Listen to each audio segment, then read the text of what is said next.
excuse me, one of the, I mean, as Johnny was again saying, this is an organisation which was formed in 1983. You know, the organisation has been around for a very, very long time. Is it the first? The first global umbrella organisation, I'm not sure, probably it was. It is, yeah. Okay. You know, the thing is that our people, whoever I meet, going to your point, whenever I meet anyone, everyone always says, Daniel, I want to help.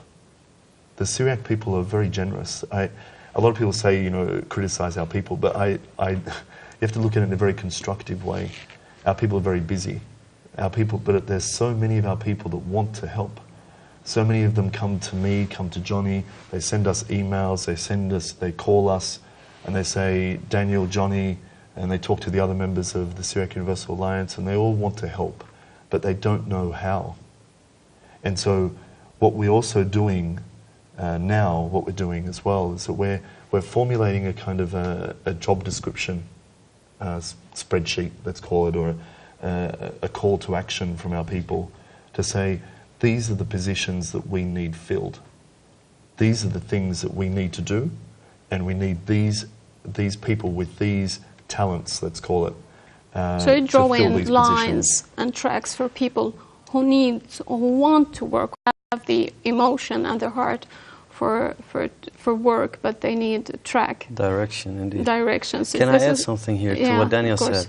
Coming back to what he said about it's a privilege to sit here and represent your people. I just love this word. You could compare it with a soccer team, you know, a national soccer team. Yes. It's an honor to represent your country there.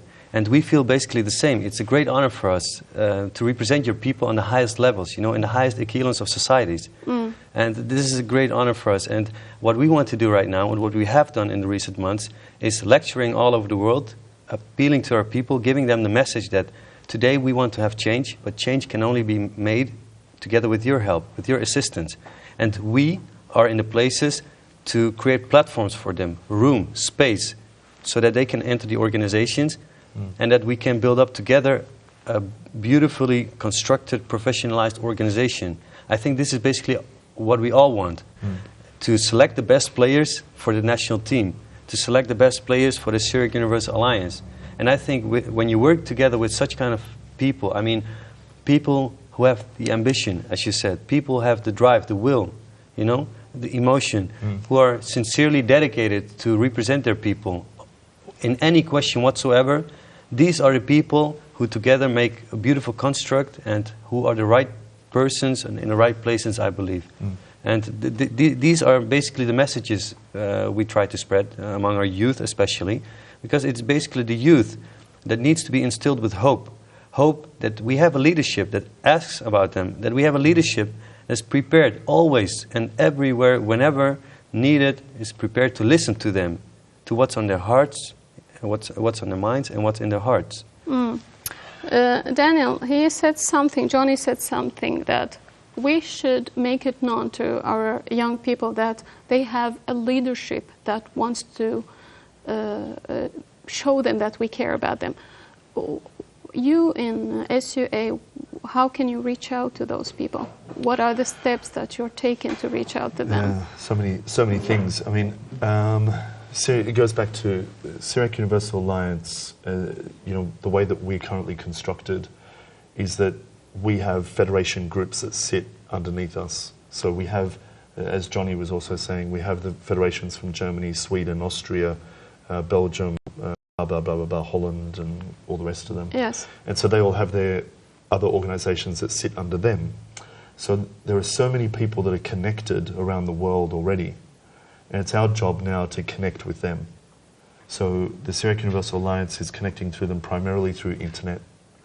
We're using even things like Facebook and other such things as well. The net, internet websites and all the rest of it to try to connect with our community worldwide. And even something like Syriosat, I mean, even from all the work that we've been doing on Syriosat lately, and we'll continue to do more work on Syriosat, people calling us all the time and saying, we saw you on Syriosat, and we saw what you're doing, we saw the newsletters that you're presenting, we saw the press releases, we saw you in the New York Times. We saw you in Le Figaro from France. We saw all the activities with Reuters, and now even we're constantly in the Turkish newspapers because of the work that Johnny's doing. And the Turkish newspapers are now asking Syriac Universal Alliance what is their opinion on almost every single thing that the Prime Minister does in Turkey.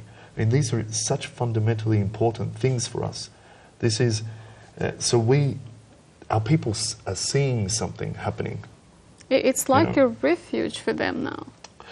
To go with their causes, to go with their questions. As you mentioned, they're so giving, but they need the track, and you're giving them this. And like you mentioned, it's much easier nowadays than it was at the 80s to reach out to people, right? The thing, Maya, is actually this, that when people look at us, they recognize themselves in us. This is a very important thing.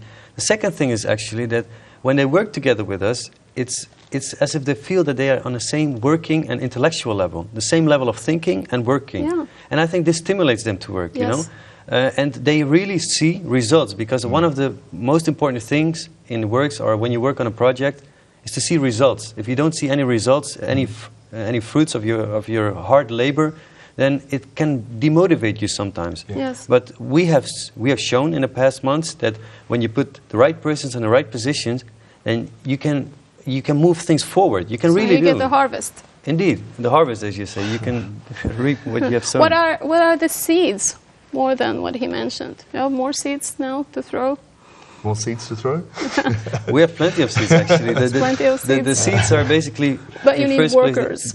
We need workers. As in the Bible says, like, the work is so much, but the harvesters are, how do you call them? The people who take the harvest, they are too few. The farmers. The farmers, you can call them. The people who are really willing to work, to labor, And I think one of the important points, a lot of people in the past have said about their organisations. People are very critical. I mean, of course, I'm born and raised in Australia, but I've lived everywhere in the world, and our people are the same. Our youth particularly get disillusioned very quickly, and some people may say that some of our people are on the wrong track. I mean, they look at our organisations, they look at our community leaders, and maybe they're very critical of them.